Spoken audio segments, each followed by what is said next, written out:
Halo teman-teman, Hao, ketemu lagi di channel saya, Mia Ye. Teman-teman, hari ini karena kita masih ada di awal bulan 7 penanggalan Tiongkok, maka saya mau cerita tentang Raja Akherat dalam kepercayaan rakyat Tiongkok. Tapi sebelumnya saya mau menjelaskan sedikit kalau semua video saya ini hanya berdasarkan sejarah yang berusaha diambil dari negeri asalnya gitu. Jadi bukan bicara dari sisi kepercayaan apapun. Jadi kalau misalnya ada teman-teman yang tidak setuju dengan sejarahnya karena mungkin ceritanya jadi berbeda dengan kepercayaan yang ada, ya silahkan aja. Karena kan dewa-dewi dalam kepercayaan rakyat Tiongkok kuno itu berkembang dari cerita rakyat, legenda. Jadi ceritanya pun bisa ada banyak versi gitu. Nah, di video saya ini saya juga tujuannya cuma berbagi, bukan mengajari, karena saya juga bukan shefu ya. Jadi karena itu saya juga selalu mempersilahkan teman-teman kan untuk berbagi pengetahuan yang ada, yang mungkin teman-teman lebih tahu dari saya. Jadi saya juga bisa belajar dari teman-teman sekalian gitu. Yang penting buat saya sih komen itu disampaikan dengan cara yang santun ya. Kalau ada perbedaan pendapat ya sudahlah, kalau memang nggak suka sama videonya ya tinggal di skip aja gitu. Saya rasa sih teman-teman setuju ya dengan disclaimer saya yang ini. Nah, kalau gitu kita kembali ke cerita tentang penguasa Raja Akherat. Dalam kepercayaan rakyat Tiongkok ada 10 Raja Akherat. Mereka disebut sebagai Shi Tian Yen Luo atau biasa disingkat sebagai Yen Luo Wang. Pemujaan terhadap ke-10 Raja Akherat ini baru dimulai setelah agama Buddha masuk ke Tiongkok pada masa dinasti Han. Ini dinasti yang berkuasa sekitar tahun 206 sebelum Masehi sampai 9 Masehi. Ke-10 Raja Akherat ini tinggal di istananya sendiri dan memiliki tugasnya masing-masing. Di istana pertama tinggallah Qin Kuang Wang yang bertugas melindungi orang-orang yang selama hidupnya selalu berbuat baik supaya mereka tidak diganggu oleh iblis. Hari ulang tahunnya adalah tanggal 1 bulan 2 penanggalan Imlek. Ruangan istana kedua ditempati oleh Chu Jia Wang yang bertugas untuk menangani tempat penyiksaan seperti potong lidah, pengguntingan badan, dan lemari penggantungan. Hari ulang tahunnya dirayakan setiap tanggal 1 bulan 3 penanggalan Imlek.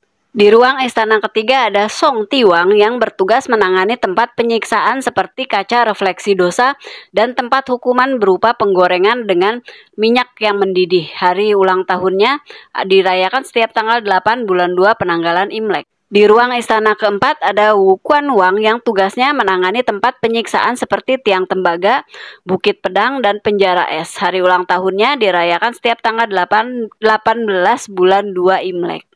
Ruang kelima ada Yen Luo Wang. Ini namanya sama dengan nama secara keseluruhan ke-10 Raja Akherat itu. Dewa yang satu ini menangani tempat penyiksaan tripod dengan minyak mendidih.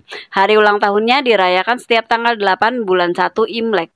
Di istana ke-6 ada Pian Cheng Wang yang hari ulang tahunnya dirayakan setiap tanggal 8 bulan 3 Imlek. Tugasnya ada di bagian tempat penyiksaan alu penumbuk, tindih batu, dan penyiksaan lubang kerbau. Di istana ketujuh ada Tai Shan Wang yang menguasai tempat telaga darah, kota penasaran, dan tempat pengulitan tubuh. Hari ulang tahunnya dirayakan setiap tanggal 27 bulan 3 Imlek. Di istana ke-8 ada Tu She Wang yang menangani tempat penyiksaan gunung api dan batu gilingan. Hari ulang tahunnya diperingati setiap tanggal 1 bulan 4 Imlek. Di istana ke-9 tinggal Ping Teng Wang yang bertugas di tempat penyiksaan dengan gergaji. Hari sejitnya atau ulang tahunnya dirayakan setiap tanggal 8 bulan 4 penanggalan Imlek. Istana terakhir, istana ke-10 ditempati oleh Chuan Lun Wang yang tugasnya mengurusi roh-roh yang harus dilahirkan kembali. Hari ulang tahunnya dirayakan setiap tanggal 17 bulan 4 Imlek. Menurut kepercayaan rakyat, ke-10 Raja Akherat ini mulanya adalah manusia biasa yang setelah meninggal dunia kemudian diberi tugas dan wewenang untuk memangku jabatan di akhirat. Contohnya adalah Raja Akherat yang kelima, Yen Luo Wang, yang pernah hidup pada masa dinasti Song dan bernama Pao Cheng, seorang hakim yang terkenal pada masanya. Teman-teman pernah nonton atau suka nonton nggak film Judge Bao atau Hakim Bao?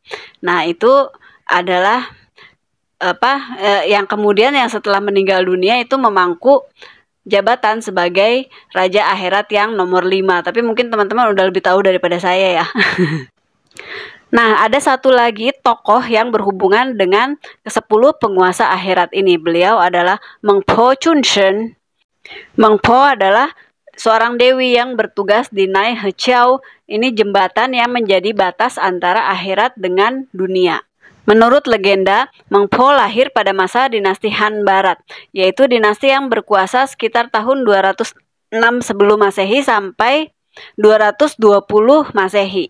Nah, semasa hidupnya, Mengpo ini menekuni ajaran Konfusius dan juga mendalami kitab Buddha. Mengpo ini sangat mahir dalam membuat arak.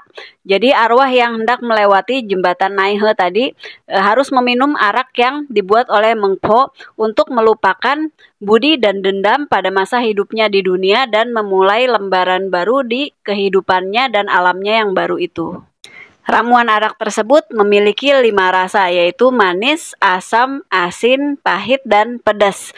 Kesemuanya ini, 5 rasa ini adalah sesuatu yang pastinya pernah dialami oleh semua manusia yang hidup di dunia. Hari ulang tahun Mengpo dirayakan setiap tanggal 13 bulan 9 Imlek.